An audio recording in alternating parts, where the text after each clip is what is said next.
Dear students, ये chapter 7 का exercise है। इसमें fill in the blanks, question answer, match the following, ये सभी है। चैप्टर 6 का आप रिवाइज कर चुके होंगे, जो आपको रिवीजन वर्क में पिछले 2 दिनों से दिया जा रहा था।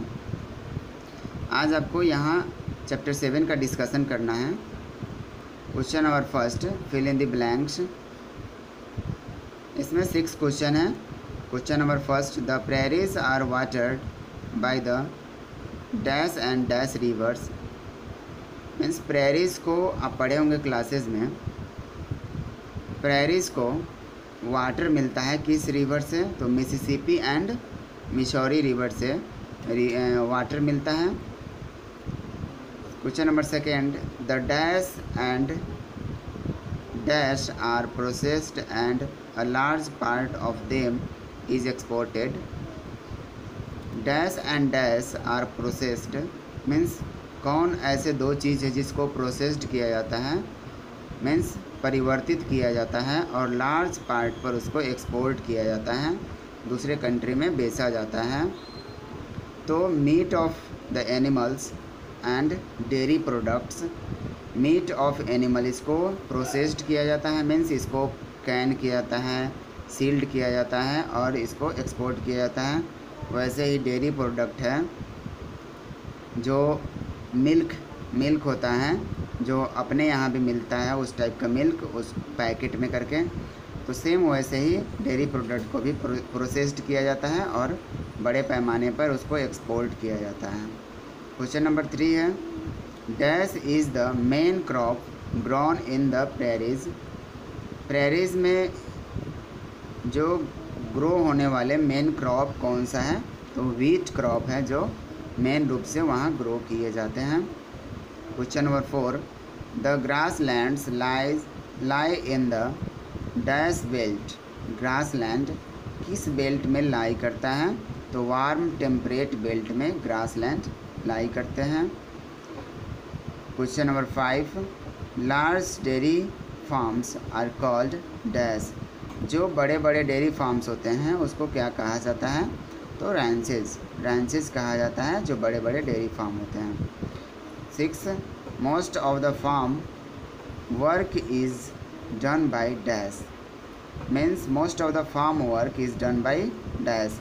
फार्म वर्क किसके द्वारा डन किया जाता है? तो ज़्यादा से ज़्यादा फार्म वर्क मशीनों के द्वारा किया जाता है, इसलिए यहाँ पे मशीन्स फील होगा। नेक्स्ट क्वेश्चन है, आंसर द फॉलोइंग। आंसर आपको लिखना है, why do the grass lands have an extreme climate. Grass lands के पास क्यों एक एक्सट्रीम क्लाइमेट होता है? The grass lands have an extreme climate due to their continental location. Grasslands के पास एक्सट्रीम क्लाइमेट होने का कारण है कि उसका लोकेशन क्या है? कॉन्टिनेंटल लोकेशन है। These are not influenced by the sea. ये जो लोकेशन है वो सी के द्वारा इन्फ्लुएंस नहीं होता है, कोई थोड़ा भी प्रभावित नहीं होता है। मीन्स सी का वहाँ पे ब्रीज आता ही नहीं है, सी विंड आता ही नहीं है, जिसके कारण ये थोड़ा भी प्रभावित नहीं होता है। Hence the annual range of temperature is very high, जिसके कारण annual range of temperature means temperature का एनुअल रेंज बहुत हाई रहता है। क्वेश्चन नंबर 2 है, who were the original inhabitant of North America and how did they live. Means original निवासी कौन है नॉर्थ अमेरिका के, और हु डिड दे लाइव, और वहाँ कौन रहते हैं, सॉरी वे वहाँ कैसे रहते हैं। तो इसका आंसर होगा red Indians were the original inhabitants of North America and they lived as hunters. तो रेड इंडियंस वहाँ पे ओरिजिनल निवासी थे, निवासी है नॉर्थ अमेरिका के, और वे लोग एक हंटर्स की तरह रहते थे। मीन्स आप समझ सकते हैं क्वेश्चन नंबर 2 अच्छा से आप समझ लीजिए। नॉर्थ अमेरिका का ओरिजिनल इनहेबिटेंट्स मीन्स निवासी कौन था, और वे लोग वहाँ कैसे रहते थे। तो रेड इंडियंस वहाँ के ओरिजिनल इनहेबिटेंट्स थे। नॉर्थ अमेरिका के ओरिजिनल इनहेबिटेंट्स रेड इंडियंस थे। वे लोग वहाँ हंटर्स के तौर पे, हंटर्स के जैसा रहते थे, मीन्स हमेशा शिकार करते रहते थे। क्वेश्चन नंबर 3 है आपका, why is the western part of the prairies suitable for dairy farming.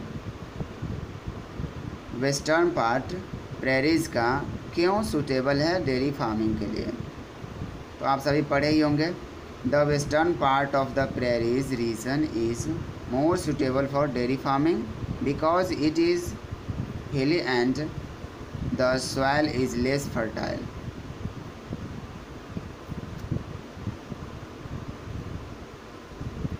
Western part prairie region का मोर सूटेबल है डेयरी फार्मिंग के लिए, क्योंकि वहाँ का जो सॉइल है वो बहुत ही कम फर्टाइल है और वो हिली एरिया पे है, जिसके कारण डेयरी फार्मिंग वहाँ पे अच्छा खासा हो जाता है।